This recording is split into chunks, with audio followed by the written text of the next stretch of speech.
Outfitters, open 7 days a week and at cowtowncowboy.com. Thank you for supporting your local businesses from Town Square Media, South Jersey.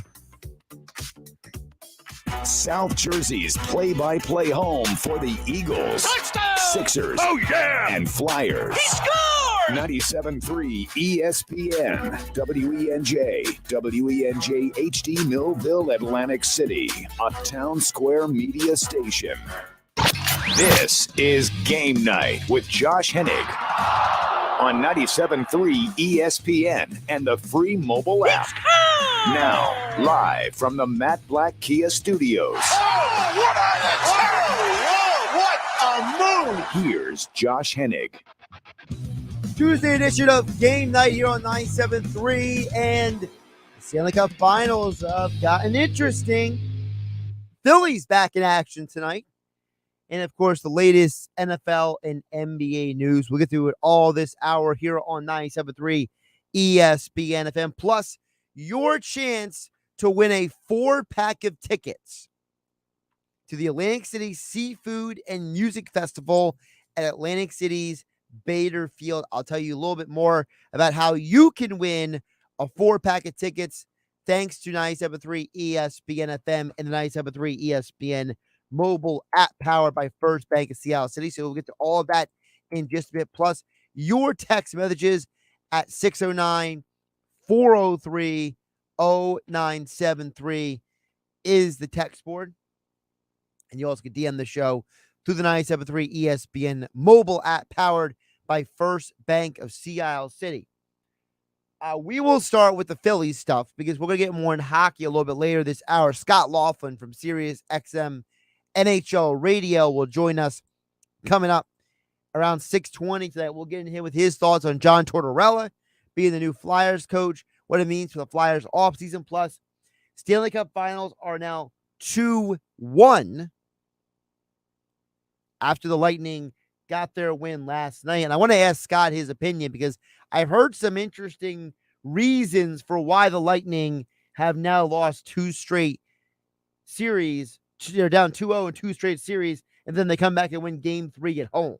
So I'm going to check in with Scott Laughlin about some of that in a little bit as well. But I want to start with the Phillies, and then we'll get some other things here. You know, the Phillies tonight start a 2-game set with the Texas Rangers. And I'm not a fan, first of all, of these 2-game sets. I think it's stupid. You know, why can't you just play 3 games? Like, why does baseball have to overthink the room constantly? I don't get it. It's the dumbest thing in the world. But you got a 2-game set tonight and tomorrow with the Rangers down in Texas, which is technically near Dallas, but I digress. Kyle Gibson, the former Rangers pitcher, versus Martin Perez tonight as the pitching matchup. And what's interesting tonight is 2 things to keep an eye on. Number one, in The Athletic, they wrote about that Martin Perez might be a guy that Phillies may target. And the significance that goes back to our conversation from yesterday, that is Zach Eflin going to be healthy? Is Zach Eflin's knees actually okay? Or is this going to be a reoccurring issue for why he can't pitch or he can't pitch so many innings? You know, I'm very concerned about this health situation for Eflin because if anybody goes down with an injury in this pitching staff, you're basically resigned to Bailey Falter and somebody else. Well, not a lot of confidence there in who that somebody else might be. And I don't think it's a coincidence that you get to face Martin Perez tonight. I think it's a perfect opportunity for the Phillies to make a decision if they have to go all in on beefing up the starting rotation. Now, theoretically, you could add additions for the starters and the bullpen because you definitely need help in the bullpen. But as we talked about earlier in the Sports Bash show with Mike Gill, I was asking the question, what's more important? Because both of them are important. You need pitching, okay? You go back to all the teams that have won World Series over the last several years. Almost all of them have just jam-packed, loaded bullpens, and they have very good starting staffs. Now, I'm not saying the Phillies are going to win a World Series per se, but what I am saying is there is something to be gained from this team, the Phillies, finding a way to add to the bullpen. They got to add bullpen help. So when I look at Martin Perez tonight, he's going against the Phillies, 2.10 ERA, 1.11 whip. Very good pitcher. He's already had a good year so far this year. Okay, he's got 65 strikeouts, 81 innings. I'm personally not a fan of that. That means that he's not a swing and miss pitcher, which means he's dependent on the defense behind him. So that might be a negative against him. But you need help somehow, because if Eflin isn't good to go, for example, he's scheduled to start on Saturday. Well, is he actually going to start on Saturday or not? He's scheduled to go also next Friday against the Cardinals. Well, will he be available for both those starts? It's looking not too great right now. I mean, he only pitched 2 innings the other day. So tonight might be an opportunity for you to see somebody the Phillies do have interest in or is going to trade in general at the deadline. But I seriously do ask, what is more important? Is it the starting staff or is the bullpen? For me, I'm leaning toward the bullpen for this one reason. It's getting uncomfortable when the bullpen comes in the games. It's really getting to the point where you're starting to get nervous. You're starting to get the cold sweats, starting to get your hair, you're just these goosebumps. Everything's on edge. Or if you're, some of the listeners out there, you hit the bottle really hard early in the game. It's one of those situations where I don't think this bullpen is reliable enough. They're better than they were last year, exponentially, statistically, in numerous other areas. But Knebel is having issues. You don't have a true closer at this point in time. So why not beef up the bullpen, with a Daniel Bard from the Rockies or any of these guys who are available out there? I think it might be easier at this point to get some bullpen help than to get a starter. And I think that, you got to do something. The pitching staff as currently constructed, I don't think can carry you to a postseason appearance.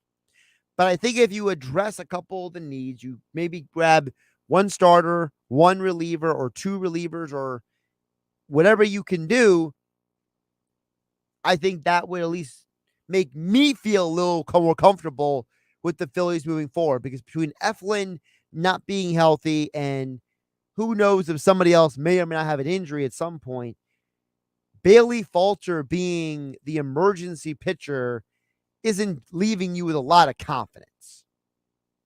And let's be realistic. Whatever trade the Phillies do make, they don't have a ton of resources to go get these guys. They don't have a deep farm system. If you're taking from the major league roster, are you trading Alec Boehm? What are you doing there? There's a lot of questions if you have this team. Look at Boehm tonight. Boehm is in the DH role because Yohan Camargo is back, and they prefer to put Camargo's glove in the field with Munoz than have Boehm out in the field. That's where we're at right now.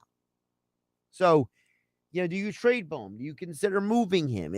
I don't know if that's a possibility or not. But, whoever you're going to go get, you got to go get somebody on a team that's willing to make a trade that is going to accept the resources you have available to trade with. So we will be keeping an eye on the Phillies. Of course, 8 o'clock is pitching matchup tonight. We'll be keeping an eye on that. They play the afternoon tomorrow.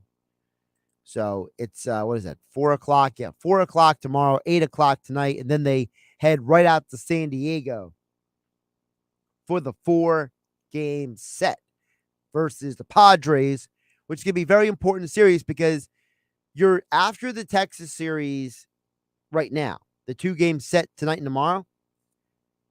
Your next several games are against all teams who are in the wild card race with you.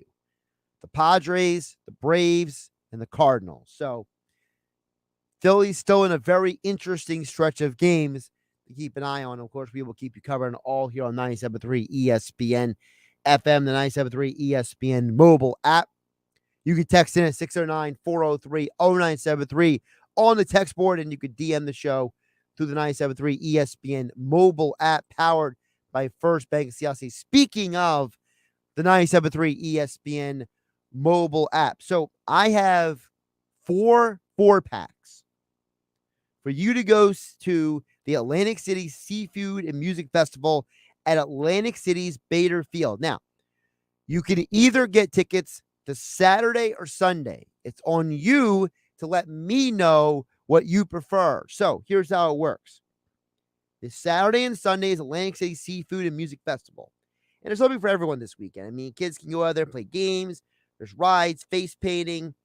For adults, they have the music, they have the beer gardens, they have the full service liquid bars. So whoever you are, whatever your situation is, you go out, get some seafood, enjoy some music, have a good weekend. So here's the deal. What you have to do is you have two ways to qualify. You could DM the show through 973 ESPN mobile app or text in at 609-403-0973. You got to leave me your name. You got to leave me your email address, and you got to leave me your town. You got to leave me your details. Join the conversation with us about whether it's the Phillies, the NBA, the NFL, Stanley Cup Finals, the Flyers, whatever's on your mind you want to join the conversation with. Leave me your name, leave me your email address, and you have a chance to win Atlantic City Seafood and Music Festival tickets, a 4-pack, and let me know if you want to go Saturday or Sunday. Want to go Saturday? Let me know. Want to go Sunday? Just DM the show through the 973 ESPN mobile app or text in at 609-403-0973 for your chance to win a 4-pack of tickets to the Atlantic City Seafood and Music Festival at Atlantic City's Bader Field this weekend. And make sure you let me know if you want to go Saturday or Sunday. We'll pick the winners coming up after the show tonight. Now, before we get to the hockey stuff, I did want to address one thing with the NBA. So the NBA draft is this Thursday night. Here on the action right here on 97.3 ESPN FM. And the 76ers have a pick in the first round, thanks to the Nets deferring it to them. And I got to say, this is going to be a defining moment for both organizations this offseason, the Sixers and the Nets, because the Nets decided they didn't want to pick this year. So they deferred it back to the Sixers for this year. The question is, what happens if the Sixers don't trade the pick? You, me, and everyone else is going to hyper judge what they do moving forward. It's going to be very problematic if the Sixers don't trade that pick, because that pick is their biggest asset. And if they're serious about improving this roster, they can't do it straight through free agency. They got to make trades. They are very strapped financially. And then you got the Nets. Are they in a feud with Kyrie? Are they not in a feud with Kyrie? What's going on over there? Is that Kyrie's camp putting out this information? Is it the Nets putting out this information about them not being able to figure this out? For me, I think the Sixers have to trade that pick for somebody. If you got to throw in Tyrese Maxey and or Korkmaz, do it. You can't go into the postseason next year and just, hope for the best. That's not good enough anymore. And if you're the Nets and you don't bring back Kyrie, Durant's there because of Kyrie. So how do you explain that to Kevin Durant? Kevin Durant stood up for this guy when he was anti-vax and when he was going out and taking his positions about all these different things in the world today. He's sitting out games due to things going on in the world. He's missing action because he can't play because he didn't get the shot. All these things, Durant backed him up. Durant had his back through everything. And now you're not going to bring that guy back? How do you explain that to Kevin Durant? Or is this all just a bunch of smoke screens because the Nets don't actually want to give Kyrie a long-term contract and Kyrie might be threatening to opt in? So you got two organizations at crossroads this offseason, and it all starts on draft night. You hear the coverage right here on 97.3 ESPN FM. Flyers have a new head coach. Stanley Cup Final Game 4 tomorrow night here on 97.3 ESPN FM. Coverage begins at 7:30. Scott Laughlin from SiriusXM NHL and Radio joins me next to discuss it all here on 97.3 ESPN FM and the 97.3 ESPN mobile app, powered by First Bank of Seattle City. I'm Josh Hennig. This is Game Night. It's the Stanley Cup Final on Sports USA, and in nature and in hockey, powerful forces collide. The Avalanche and Lightning are in a battle for supremacy on the ice and a chance to hoist the Stanley Cup. Tampa Bay can strike quick with Stamkos and Palat. Colorado brings a trio of threats in McKinnon, Kidry, and Makar. It's Game 4 of the Stanley Cup Final in Tampa. Tomorrow, as the Lightning host the Avalanche on your home for the Stanley Cup Final, Sports USA. Coverage begins at 7:30 on 97.3 ESPN. Big down payments. Thousands down.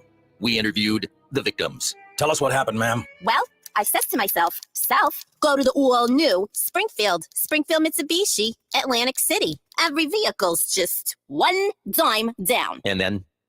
I ended up at some other dealer. Why? They had guaranteed credit. Let me guess, $4,000 down.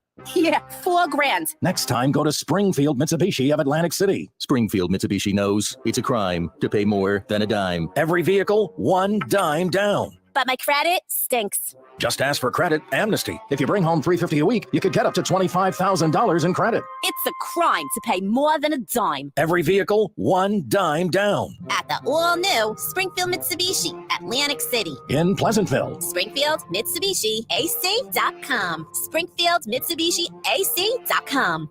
22 Mirage, 16.4, 9 down, $249 a month for 72 months at 3% APR, plus tax tag title to qualified buyers. Everyone loves shopping online. Well, I'm going to tell you what I tell my golf buddies when they buy clubs. Stop searching for coupon codes. Download Capital One Shopping to your computer. Capital One Shopping instantly searches for available coupon codes and automatically applies them at checkout. Plus, it's free, and you don't even need a Capital One card to use it. That's like hitting a hole in one without even trying. Capital One Shopping. It's kind of genius. What's in your wallet? Savings and available coupons vary. What's all the buzz about cleaning your nose, nasal hygiene, and Navage? The science is simple. Your nose is the body's air filter for trapping allergens and viruses, but it's not perfect. Like washing your hands and brushing your teeth, it's time to start cleaning your nose too. Navage uses powered suction to pull saline in one nostril to the back of the nose where most germs and viruses multiply, then flushes them out the other nostril before they reach your lungs. My name's Martin Hoke, and I didn't invent nasal irrigation. It's been around thousands of years. I did invent Navage to make it easy for everyone. In less than 30 seconds, you can clean your nose. And because it's all natural and drug-free, it's safe to use Navage every single day. Are you ready to join nearly 3 million people who use Navage to breathe better, sleep deeper, snore less, and stay healthier? At Walmart, Walgreens, CVS, Rite Aid, Bed Bath, and Target. Navage. Navage. Clean nose, healthy life. O'Reilly. Restore shine and protect your interior with Armor All cleaning and protectant wipes at O'Reilly Auto Parts. Right now, buy 2 canisters of Armor All wipes and get 1 free. Plus, you'll earn double O Rewards points. Clean, shine, and protect with Armor All wipes available at your local O'Reilly Auto Parts or shop online at O'ReillyAuto.com. O'Reilly Auto Parts.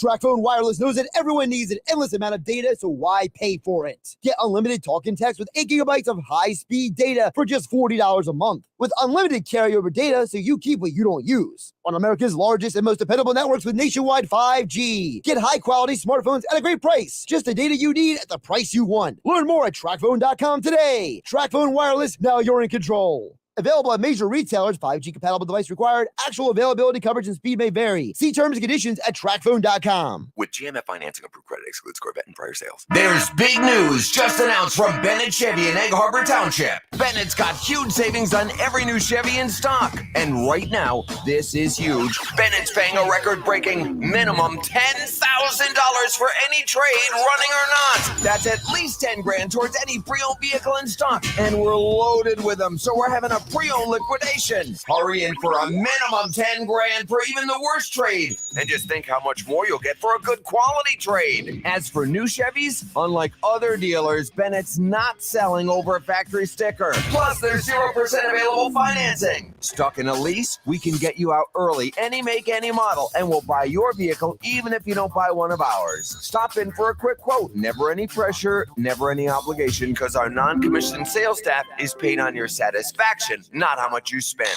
So come on and find new roads at Bennett Chevrolet, Egg Harbor Township, and BennettChevy.com. You're listening to Game Night with Josh Hennig on 97.3 ESPN and the free mobile app.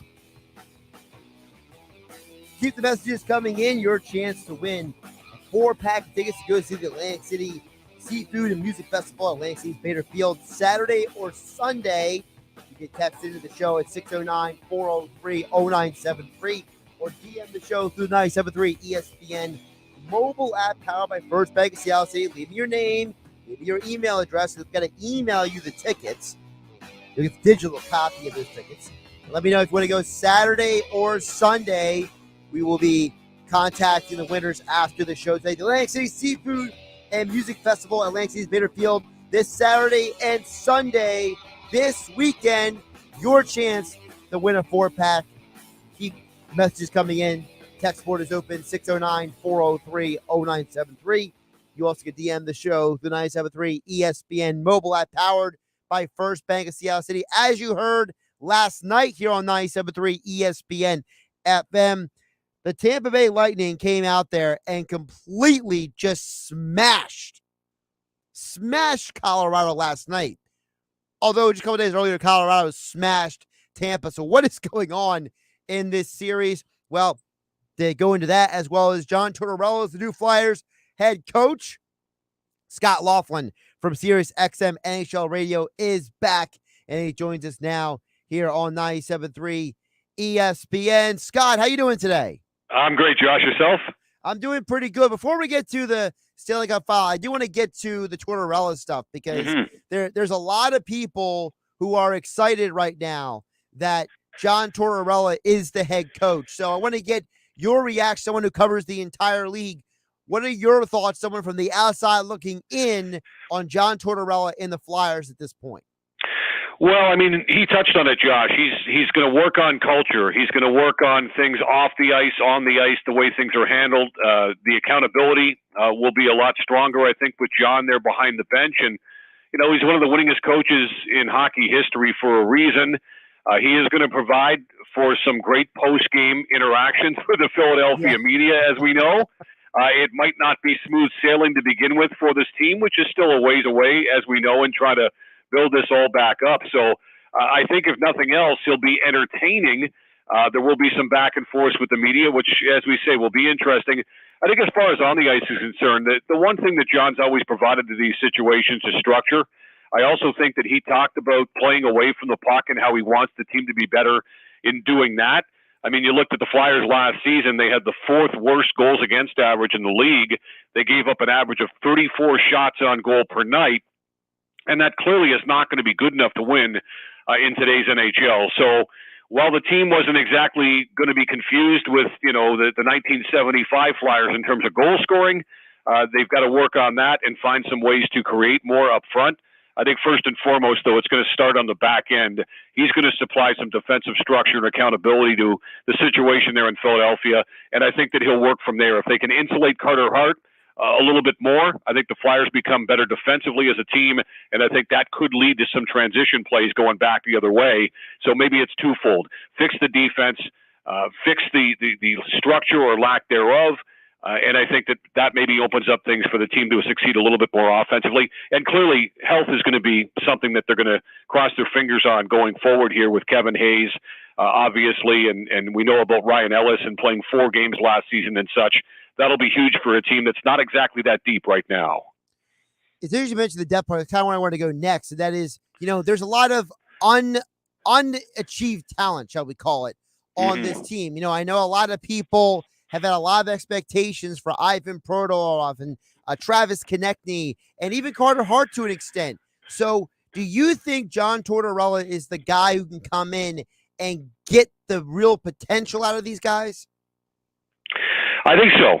Scott Hartnell talked about it. Look, he knows John Tortorella played for him, and Scotty Hartnell said, look, he benched me and a couple of times over. And if you're not bringing it, if you're not going to be accountable, he doesn't care who you are, you're going to sit.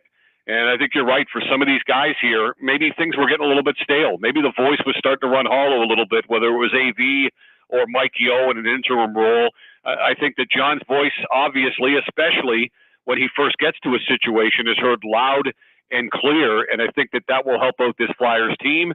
I think they just need a little bit more accountability. The interesting thing to me is to watch maybe Cam Atkinson and his interactions with Tortorella too, because he played for him in Columbus. And again, things didn't always go swimmingly for Cam, but Cam was the same type of guy just a short time ago that we read quotes from, where he said there needs to be more accountability. There needs to be a little bit more structure, and be careful what you wish for, Cam Atkinson, because now John Tortorella is there and you're going kind of back to the future again. And I think on the whole, ultimately, it's going to be a good thing for the Philadelphia Flyers, Josh. Yeah, that's interesting because Atkinson, put out on Twitter after Tortorella got hired in Philadelphia, the LFG, with the exclamation points. Yeah. So it's like, did Atkinson, did he, grow from that situation? Is he going to be maybe the, for lack of a better term, the pastor in the locker room telling the gospel of Tortorella to these guys? Well, it's interesting too, Josh, right? I mean, we always use the comparison to parenting. Like, I always look at parenting like being a coach. You're just coaching your family, right? Like, I mean, there are times where you need to give a pat on the back, and there are times where you need to be, hey, you can't do that. You have to be very, very disciplined when it comes to showing the way to your kids. And coaching's kind of the same way. You want to applaud them. But if things aren't going well, things are not being done the way that they need to be done, then everybody has to be held accountable. And sometimes that message, I think, is a message that, ruffles some feathers. I think some people get offended by the fact that, somebody will hold them accountable and really take them to task. And then years later, as we saw when we were kids, we didn't understand the message that we were being told from our parents way back when, but we certainly understand it more now.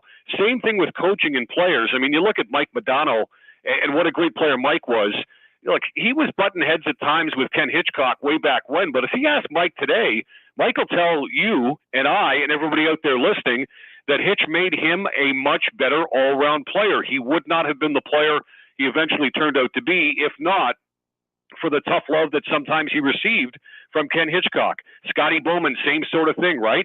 I mean, a lot of guys didn't really like playing for Scotty Bowman. They didn't really like Scotty.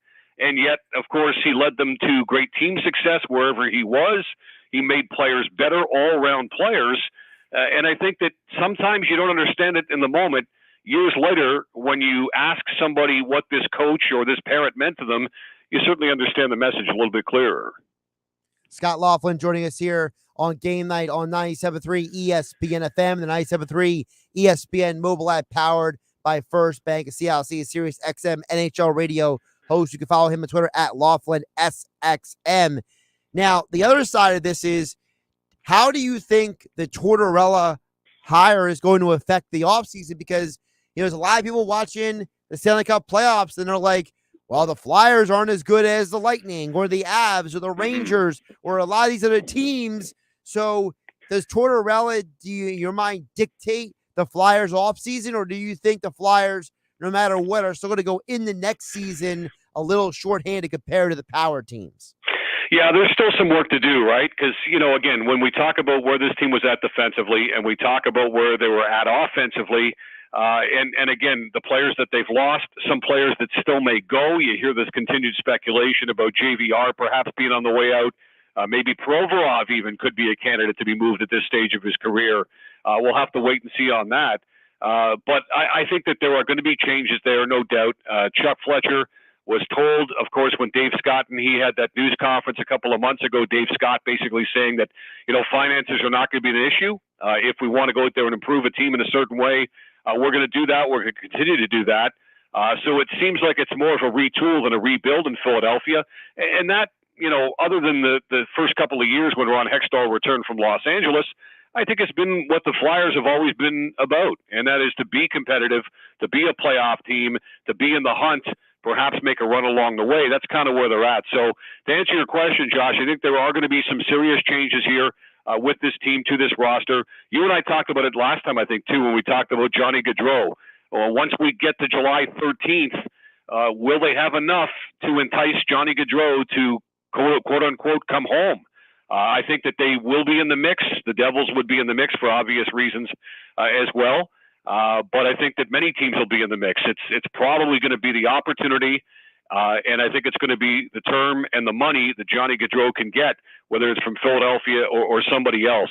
But this is a first step for Philadelphia, I think, towards becoming a better team, and it starts in the defensive end. Let's get to the Stanley Cup final, because last night I just felt like Tampa came home and told Colorado, you're not running away with this series. Don't get it twisted. Game 2 was an aberration. It felt like Tampa was sending a message last night. But Scott, for a Stanley Cup postseason that has been competitive night in and night out, this is now 2 straight games that are practically blowouts. What happened? Well, I tell you what, we often talk about the playoffs and how momentum can be fleeting. For the sake of this discussion, Josh, look at last night, right? I mean, nobody would have foreseen what happened in Game 2 happening last night in Game 3, the way it all played out. As you've pointed out, rightly so, what happened was I think we saw Tampa Bay gain confidence by virtue of a bad goal that Darcy Kemper gave up to Anthony Cirelli coming in off the wing the way that he did. Let's not forget, Josh. I mean, Colorado scored first. In fact, they would have scored a little bit earlier if not for the overturned challenge there, where the puck clearly came outside the blue line. I know Flyers fans are going to go, hey, where was that back in 1980, right, when Leon Stickle missed the call, right? I know if replay had been around back then, it might have been a different story when it came to the 80 Stanley Cup final. But last night, the right call was made, and yet Colorado still scored first. And if Colorado scores again after that, maybe we're looking at a repeat of game number 2. To Tampa Bay's credit, again, they got a lucky break, I thought, on the Cirelli goal, because Kemper, just for whatever reason, let the puck slide under him, and it was a bad goal to give up, much like the Patrick Maroon goal was a bad goal for him to give up a little bit later on. He gets chased after giving up 5 goals on 22 shots. So I think what we saw last night was pushback from the champions. I think we saw last night a team that had a decided edge in goal coming into the series have that edge play itself out for the first time in this series in game number 3. Vasilevsky was consistently good and excellent. Darcy Kemper, anything but. And as such, we saw what we saw. The other thing to be concerned about, couple things. First of all, if you're Colorado, Nathan MacKinnon, 0 goals and 2 assists in the first 3 Stanley Cup final games. He's fighting it right now. He's got 14 shots on goal. You'd think before long he'll get on track. The other thing, too, is injuries. Injuries are always a part. Burakovsky didn't play last night. Kadri may play tomorrow night. We'll have to wait and see. He's starting to shoot the puck a little bit more. Is it tomorrow night? Is it Friday? Is it later on in the series? We'll have to wait and see on that one. But for Tampa Bay, Nick Paul gets banged up. He comes back and scores a goal after that. Nikita Kucherov leaves the game late after taking that cross-check to the hip from Devon Taves. From what we heard from John Cooper today, Cooper's saying that he could play tomorrow night. I would expect that kind of sounds like he will. But look, it's always a battle of attrition, as all the hockey fans out there listening know. You need to be healthy. You need to be productive. You need to clean some things up, and clearly Tampa Bay did that, especially in their own zone last night, being able to thwart that Colorado Avalanche forecheck. When you think about where this series is going to go next, because there's so much talent on the ice, almost every single line is probably a 1 or 2 line on some other team, basically. Mm-hmm. And is there at this point, after 3 games, in your mind, does anyone have an advantage, or is it literally just where the puck lands sometimes when it hits these guys' sticks? Well, on the surface, from what I'm seeing here, I still like Colorado. They outshot them last night. They outchanced them last night. The difference was Vasilevsky, right? So, on the one hand, I'm thinking Colorado, I think, especially if Kadri comes back as early as tomorrow night or perhaps on Friday, Colorado's going to have more than enough firepower here to get past Tampa Bay, to tell them that the run is over. On the other hand, like I say, the huge difference, literally and figuratively going in, was 88, the big cat in goal for Tampa Bay. And if he plays tomorrow night the way he played last night, Tampa Bay's probably not going to be beaten, right? So, I mean, you've got that, and we saw that in the Leaf series in the first round, where Vasilevsky and the Lightning looked human. They were down 3-2 against the Maple Leafs. They came all the way back to win, and it was in Game 6 and in Game 7 where Vasilevsky actually played his best. And for the most part, he's been really good since then. but we've seen some hiccups along the way still. Maybe the hiccups are out of the way here for Tampa Bay. If Vasilevsky is as good tomorrow night as he was last night, it's going to be tough to beat them. On the surface, though, like I said, if you're playing straight up, excluding the goaltenders, which you can't do. It's a huge part of the team. We know that. If you don't have a good goaltender, you don't have a good coach, you don't have a good organization. Tampa Bay's had all of that. Excluding the goaltenders, though, I like Colorado just by virtue of the way that they play with the pace that they play at. Boy, oh boy. I mean, tomorrow night at least is going to tell the tale, I think, Josh, as to how that game gets started. If a team can get a multi-goal lead, I think that team probably won't be looking back. Crazy thing is Vasilevsky is only 27 years old. It feels like the guy who's been around forever. And it's like, is there a possibility that there's more to come from this guy, that there's more growth and development? Like you said, like he wasn't elite every single game of this postseason. They were down 2-0 to the Rangers. You mentioned they were down 3-2 to Toronto. Like this guy is, he's almost like he's like finding a new level of himself at times. Well, it's a great point. I heard many people suggest earlier in the playoffs that this guy's already the greatest goaltender of all time. Now, I'm not prepared to go down that road just yet. I think that people sometimes fall victim to recency bias. I'm not about to, because I watched these guys play like you did going back decades ago, Josh.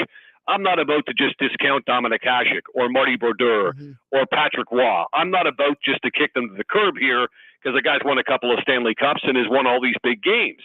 That being said, he certainly is trending in the right direction. At the age he's at, like you point out, how many more individual trophies can he win? How many more Stanley Cups could he win? Maybe this one and maybe more after that. So is he trending in the direction where ultimately we can call him the best goaltender in the history of the game?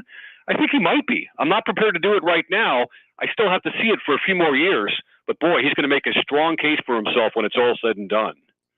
Yeah, it's absolutely crazy because, like you just said, you just named three of my favorite goalies of all time.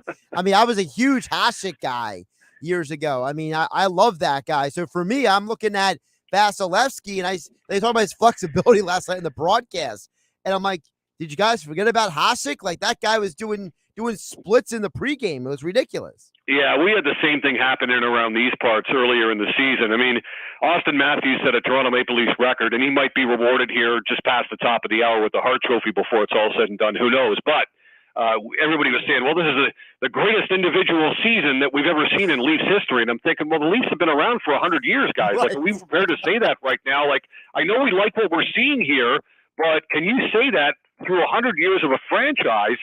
And I said, you know what? I mean, there are a couple of things that come into play here, Josh. 1993, Doug Gilmour had 127 points. He was, I think, the best all-around forward in the game. He won the Selke Trophy. He took the Leafs to the Final Four in back-to-back years. So to say that this season for Austin Matthews, because he got to 60, was better than what Gilmour did back in 93, I don't know. I guess you could make the case for each. I've also heard people say that Austin Matthews already is the best Toronto Maple Leaf of all time. And I'm thinking, no. Guys won cups. Guys won multiple cups in years gone by. Dave Keon, the playoff runs that the guys like George Armstrong and players like that had back in the day. Peter Kennedy, going back a long, long time ago, before any of us were even born, he was winning cups and he was putting up points and being a great player like he was. Am I prepared to overlook that at this point already to say that Matthews is the best player in franchise history? I'm not quite there yet. He's going to have to do it for longer for me to see it. And there is question beyond the next year or two how long he's going to stick around Toronto. That is a question that will be dealt with down the road. And number two, Josh, most importantly, in order to be considered a great player, you need to take a team on a couple of playoff runs along the way. The Leafs have never gotten out of the first round with Austin Matthews being the star of the show until he proves he can take a team through at least a couple of rounds of the playoffs, potentially to a Stanley Cup one day, their first since 1967. Until that happens, I'm not prepared to go there. Well, the other side of that, Scott, is the fact that, no offense to the guys who are playing today, it's not their fault, but they're playing in a more open game. You know, you don't have the same level of violence and physicality that hockey had, like when like when Darryl Sittler was playing in the 70s and he had 100 points in a season. You know, it was different getting 100 points back in like the 70s than it is today. Again, no offense to Matthews, but he's not getting, destroyed across the middle by Scott Stevens in the 90s here.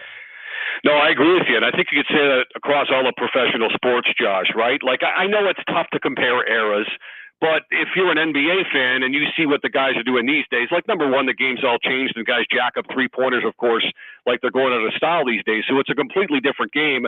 But back in the days of hand-checking, back in the days of Oakley and Ewing and Anthony Mason with the New York Knicks, the bad boys from Detroit, the Bulls would have their guys, of course, that could, physically beat you down as well. I mean, you would take such a price to get to the rim to begin with and pay such a price. That doesn't happen these days. It's not the same game. And in a lot of ways, it's a lot different. I mean, Lakers Celtics, who didn't like that in the mid-1980s, but you had guys like Greg Kite and Kurt Rambis and Cornbread Maxwell. Like, these guys would eat your lunch, right? These guys would clothesline you going to the hoop, and they'd take nothing of it. I mean, these days it's an entirely different game, difficult to compare. But to your point, I think it was much, much more difficult to gather points and to score goals way back when. By the way, Daryl Sittler, also a former Flyers, brings things full circle. That's right. Got traded for Rich Costello. How about that? Rich Costello, where is he now? Whatever happened to him? the fact that Sittler scored, 40 goals the one year with the Flyers, and everyone's like, I thought he was washed up. That worked out pretty well for 1 year at least. Yeah, it really did. And look, there's a guy too. Consummately, things didn't end well for him in Toronto. But you're right. I mean, we talked about Gilmore and comparisons to Matthews and where that was at. And you're right. Daryl Sittler led the Leafs back in the late 70s right to the semifinals. Mark Napier, who played for the Canadiens, won a couple of cups for them, used to tell me the Leafs were one centerman and one defenseman away from beating us. They were that good. They could have been a Stanley Cup champion. And then Harold Ballard hired Punch Imlach, and Punch Imlach came in, and Punch Imlach dismantled the team, and Lenny McDonald's gone, and Tiger Williams is gone, and eventually Daryl Sittler's gone, and everything went to heck. He's Scott Laughlin, SiriusXM NHL radio host. Follow him on Twitter at Laughlin SXM. Of course, you can hear Stanley Cup Finals Game 4 tomorrow night right here on your home for all of the NBA and the NHL playoffs. 97.3 ESPN FM. Scott, always appreciate you jumping on the conversation. Anytime, Josh. Thank you. Josh Hennig here on Game Night. We will get back to your guys' thoughts and comments. Text board is open, 609-403-0973. You also can DM the show through the 97.3 ESPN mobile app powered by First Bank of Seattle City. And don't forget, you have a chance to win tickets to go see the Atlantic City Seafood and Music Festival this weekend. But you got to text in or DM the show through the app with your name and your email address, and we will contact you after the show tonight if you are a winner. More Game Night next. The Boston Celtics select Jason Tatum, Jaylen Brown, Marcus Smart. The Golden State Warriors select Draymond Green, Klay Thompson, Stephen Curry from Davidson College. It all started at the NBA Draft. The 2022 NBA Draft. Coverage begins Thursday at 7 Eastern on ESPN Radio. Listen to the NBA Draft exclusively on 97.3 ESPN FM.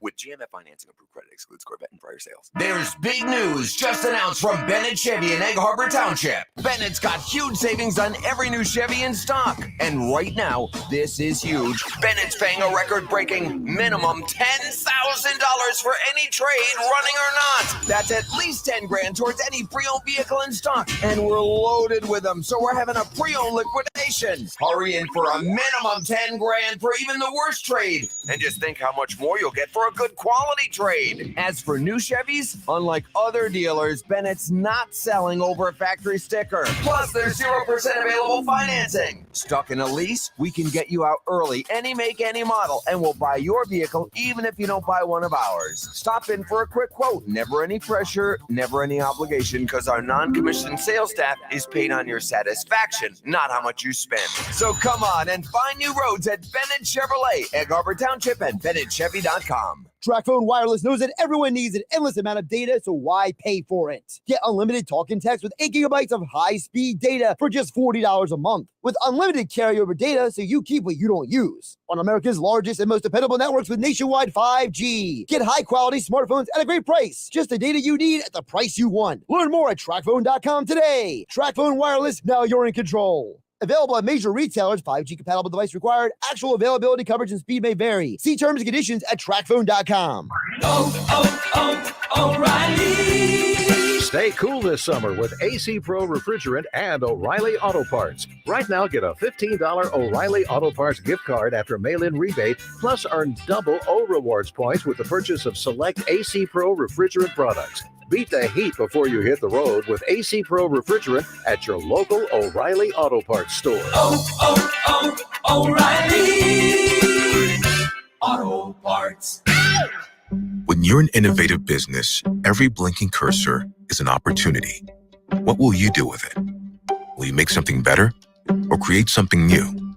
Our Dell Technologies advisors provide you with expertise and tools with Windows 11 to do incredible things. Because we believe there's an innovator in all of us. To do more with a Latitude laptop, Dell Technologies recommends Windows 11 Pro for business. Call a Dell Technologies advisor at 877-ASK-DELL. Hey Dad, cool if I change this? They may not get each other's music, but they can both get a COVID-19 booster shot. Because the CDC recommends booster shots for people 12 years and older after completion of a primary series. Schedule an appointment as soon as you are eligible. Sponsored by BioNTech and Pfizer. If you have a small business, Staples has your sign. Banners for my bakery? Staples has your sign. Oh, posters for my new pet store. Floor decals for a pharmacy. Every day, Staples associates help every kind of small business create bold signs to make big impressions. And now get $10 off custom signs, banners, and posters when you spend $50 or more. This is your sign, so print it big at Staples. N72. Visit staplesconnect.com/thisisyoursign for details. When you support your local small businesses, it helps keep your neighbors employed, helps kids save for college, and strengthens your community. And Town Square Media South Jersey puts local businesses in the spotlight. Ambient Comfort Heating and Cooling Professionals. AmbientComfortNJ.com. Kindle Auto, just off exit 10 of the Parkway on Stone Harbor Boulevard. Call 609-465-5000 or shop online at KindleAutoplaza.net. Jenkins Plumbing and Heating. Call Jenkins for heating and air conditioning installation, service and maintenance, plumbing, or drain cleaning service. 609-641-6440 or JenkinsPlumbingandHeating.com. First Bank of Sea Isle City, Cape May County's community bank. Dennis Vilfens, serving you since 1952. Be the envy of your neighborhood. Cowtown Cowboy Outfitters, open 7 days a week and online at cowtowncowboy.com. Thank you for supporting your local businesses from Town Square Media South Jersey. Now, more Game Night with Josh Hennig on 97.3 ESPN and the free mobile app. Don't forget, we'll give away 4 packs of tickets to go see the Atlantic City Seafood and Music Festival at Atlantic City's Bader Field. That's this weekend, Saturday and Sunday. If you want to go to the Atlantic City Seafood and Music Festival this weekend, all you got to do is DM the 973 ESPN mobile app. Just go on the app, send a message to the show with your name, your email address, if you want to go Saturday or Sunday, or you can text in 609-403-0973, whatever's more convenient for you. But the Atlantic City Seafood and Music Festival is at Atlantic City's Bader Field this Saturday and Sunday. There'll be something for everyone this weekend. For kids, there are games, rides, face painting, and more. And then for adults, you got the music, you got the beer gardens, and the full-service liquid bars. That's all this weekend at Bader Field, the Atlantic City Seafood and Music Festival. You can go. All you got to do is message into the show to me here on Game Night with your name, your email address, and you have a chance to go 4-pack for you. Just let me know if you want to go Saturday or Sunday. All courtesy of 97.3 ESPN FM and 97.3 ESPN mobile app, powered by First Bank of Sea Isle City. Speaking of that text board, over on the text board at 609-403-0973. Texter chimed in a little bit earlier, says, I think the Phillies should go after the Angels closer Iglesias or make a move for Soto from Detroit. So here's the problem with both of those, is that there's serious complications in getting both of those guys. When it comes to Iglesias, the problem is that the Angels are still a contending team. I think they think of themselves as a postseason contender. So, yeah, they are 33-37 right now. But, I mean, that's second place in the West right now, isn't it? I mean, you look at the American League, the Astros are leading the West and the Angels are second. You take out the three teams that are winning division, you get 3 wild cards this year, right? Well, the Angels are right there with the Cleveland Guardians and the Chicago White Sox and the Toronto Blue Jays and the Boston Red Sox and the Tampa Bay Rays. They're all competing for wild card spots. The Angels just got to flip their schedule a little bit, and they're contenders. So I don't see why the Angels will want to trade their closer when they think they can make the postseason. So that's the problem with Iglesias. The problem with Soto is, while he's on a losing team in Detroit, he's 27 years old. He was an all-star last year. It's probably going to take a lot to get him. It's probably going to take a huge package of prospects to get him. And the question is, does Detroit value who you have in the minor leagues? Do they look at some of the guys who are your prospects in the minors and say, yeah, we want those guys? We can't answer that question, but I do know Soto is not going to come cheap. He's 27 years old. He was an all-star last year. I think that the guy who's probably more likely, who is a really good pitcher right now, who the Phillies could, is Daniel Bard. I think Bard is the more likely guy that you can get without having to sacrifice a crazy amount to acquire him. I understand he's 37 years old, but he has 14 saves this year. He had 20 last year. He is way better pitching this year compared to last year. There's a lot of people who wondered if he was really healthy all of last year because of what happened in the past with his health and injuries when it was in Boston. So I think that, we got to be realistic. What is a realistic guy for the Phillies to acquire? And, I understand, you look at Iglesias, you look at Soto, and you're like, man, that guy looked good in the Phillies uniform. But it's going to take a lot to get Soto, and I don't know if the Angels are going to be sellers. Okay, the Angels are right now not in the wild card race, literally, but I think they are. They don't fire the manager for no good reason out there. I think that they want to try to make the postseason. They've invested all of this money and resources in building around Mike Trout and bringing in Shohei Ohtani and building up this roster and this team. And I think they look around, they're like, look, we're trying to go for the playoffs. Why should we trade our closer, right? So that's kind of how I look at it, at least. But hey, if the Phillies were to land Soto or Iglesias, I'd be surprised, but I'd be happy, right? So, look, it's one of those deals where I understand that people look at numbers and stats and get excited about certain things, but I think it's more likely that you get a 37-year-old closer from the Rockies than you are to get a 27-year-old closer from the Tigers for a variety of reasons.